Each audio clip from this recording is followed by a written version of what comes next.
How you doing? Terrell Royce, the Big Gold Belt Media. How you doing today, Muhammad? Hi, Terrell. Pleasure meeting you, man. Love your background. I Thank you, inspire. thank you, thank you. Try to add some color. Yeah, I gotta say, I definitely been uh, trying to figure out, kind of put the words to paper, or kind of figure out how I wanted to ask some of the questions that I wanted to ask, just because like this is a pretty serious, subject matter, like in everything that you deal with in life. And congratulations on your episode on your doc. It's really really good, very very moving. Um, I guess I'll start off by asking you, Muhammad. Dealing with the refugees in Romania and everything that you go through. One of the things that you deal with is kind of trying to separate your feelings from work. Um, and kind of like the end result is like, I guess you're still obviously dealing with that. How is that still affecting you now? Look, it's always, at the end of the day, we're humans, even if we're Right. photographers, we're humans, and it comes back the moment you put your head in the pillow, all these stories comes and the frustration sometimes of not helping everybody. But the fact that you are doing something about it always makes me feel better, always, lifts me up and reminds me that there is a tomorrow, you know. In my world, picture of yesterday is gone, Right. but you document it for hundreds of years ahead. But if I sleep knowing that I didn't give all of me to help someone that I could have helped, that's aching. But I feel lucky, I feel blessed that at the end of the day, I have a home to go back to, a bed to sleep on, and a hot meal to have, opposite most of the people that I photograph. You see how lucky I am. I don't take anything for granted. I've seen people who lost everything and they feel also lucky that they made it alive. And that's for me the reminder of that I want to make more and more and more. I want to make a lot of difference in people's life and simply through passion, through photography. You see, that's the gift that I have, that through what I love to do, I can help others. Yeah, like I said, I mean, just like I said, just watching everything that you do. I mean, like, I feel like we constantly, and not taking credit away from soldiers and like people to defend our country, stuff like that. But we don't really stop to think about the people like yourself that are right there in the middle of all of this, making sure that we're aware of what's going on. And it really made me stop and really think about my life and how I kind of take it for granted. And like on certain points where anything could be taken away from me at any moment's notice. And as you interact with kids that are just dealing with it, and I just thinking like some of the stuff that we deal with as adults we can barely handle, and as a kid, one of the kids there, they're just like, okay, gotta move on. And you try to not ignore it per se, but like this is just what life is. That's what they know. I mean, again, not separating the emotion from it, but like how do you, I mean, how do you walk into a room and just put on a straight face and just say, "Hey, I'm here to do my job," or here to do, be your, not your job, but show some kindness. It's not easy. It's not easy. I'll be honest with you. It's not easy. But honestly speaking, we are lucky. I have seen people, living nowhere, but they still find hope. And we have everything and we complain. And it's a remind every day I remind myself also where I was and where I am today. And that's what keeps me going.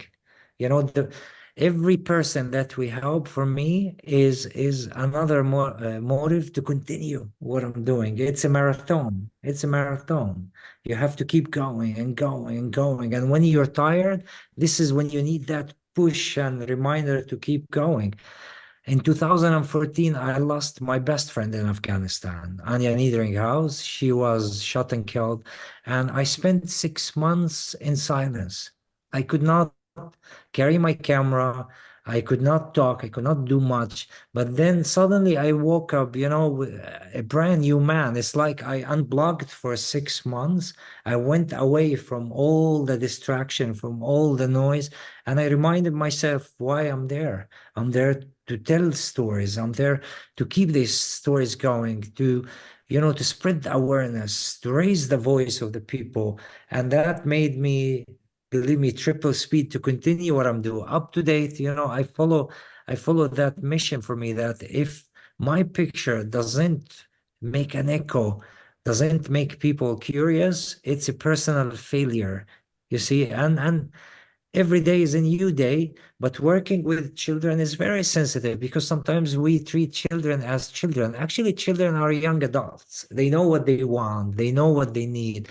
The children carry mental scars so deep in, and they never show it. And through their eyes, you can see all these scars. Their eyes never lie, and it's the door to their soul. So to work with the children, you have to be child, you know, and you have to be sensitive, and you have sometimes to be patient. You have to spend a lot of times around them, to level up with them, to be able to capture moments, to capture their stories and raise their voice and make them matter. They belong. Let people understand that they are not just numbers. They have names and ages and hopes and dreams.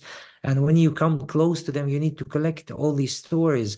If I'm photographing a young, you know, boy, his name is Mikula, he's 5 years old, he dreams, you know, to become a professional football player. That's very important to share, and you know, let the world know what this kid's dream is about, so they can pair it with their children. Their children also have dreams, and the fact that their voice reach, and I get feedback from people, at least feedback, people say, we love the story, how we can help here, for me is the first step to success, into what I dream to do, is make a difference.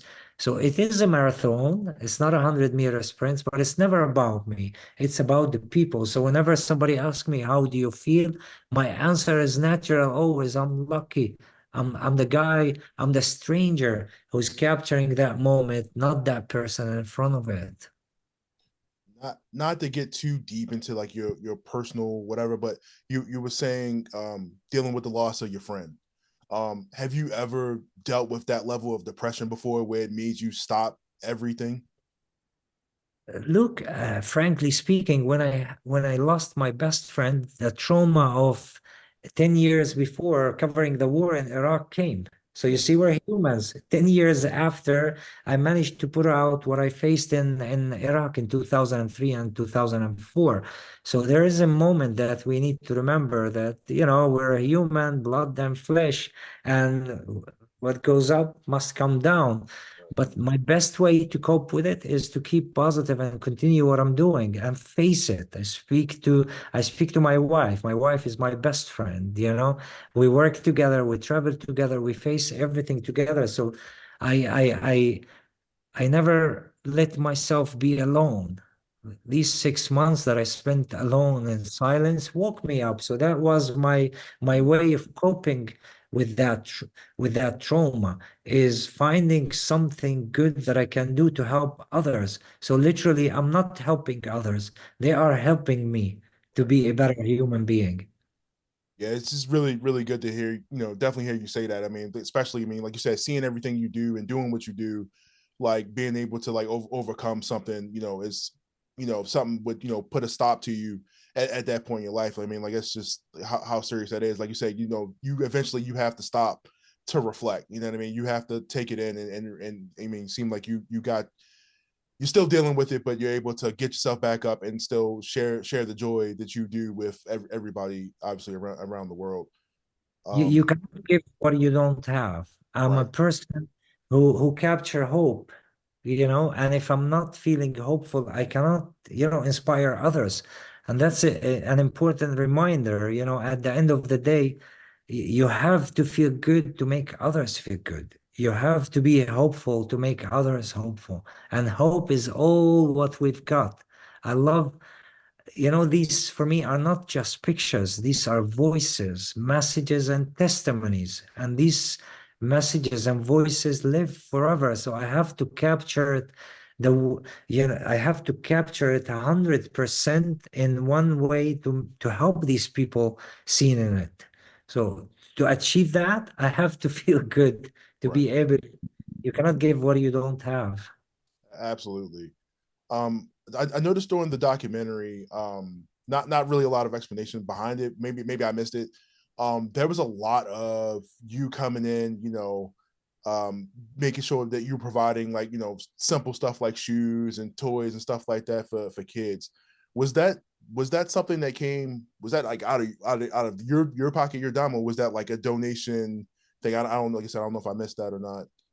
No, so what do we do? I'm the founder of a Dutch nonprofit, you Okay. know, where we document, educate, help, and empower refugees, local communities, and internally displaced people. So whenever there's a big story, you have all the media covering, and then everybody leaves and they leave these people behind. This is the type of story that I come to cover. When nobody talks about that story, I love to come and document it. And while I'm working in this story, I do a research what they need the most, Right. you know and I contact my team with the foundation to come and provide. And while working on the series, it was very cold, it was winter, and most of the young one and their mothers needed proper footwear, and this is where we provided for them.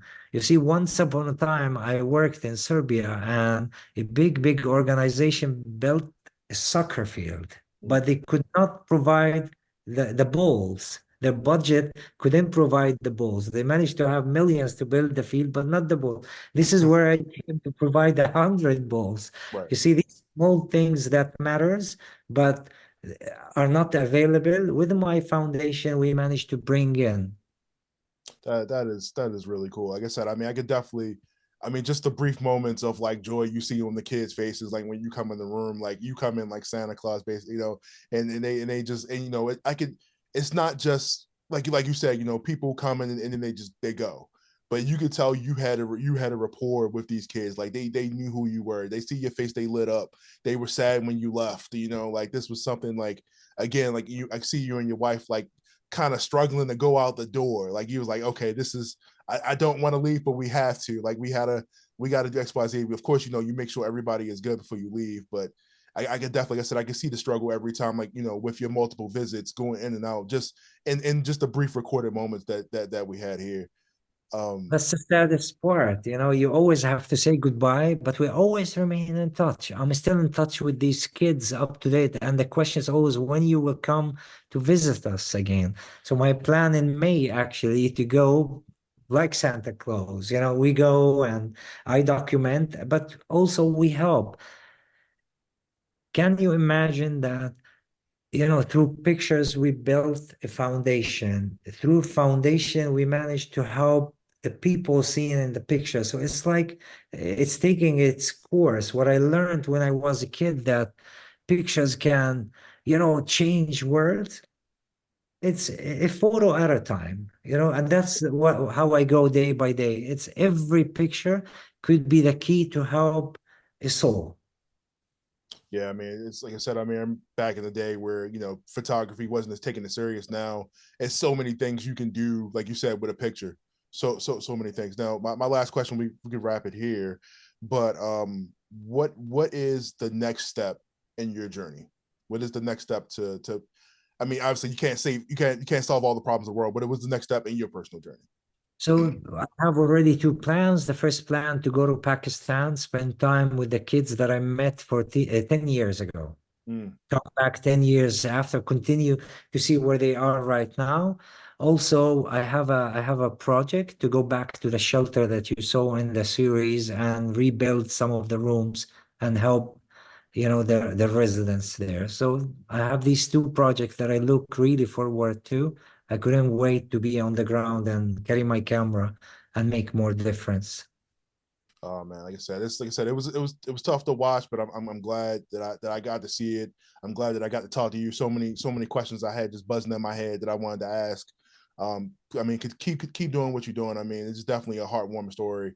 I can't wait for everybody to see what you're doing, man. Just definitely get more support after this airs and everything, and get everything that you need to make sure that all of the kids and everybody has what they need. But Muhammad, I definitely appreciate you. Thank you so much Hey, for doing this interview. thank you. Thank you very much for your time.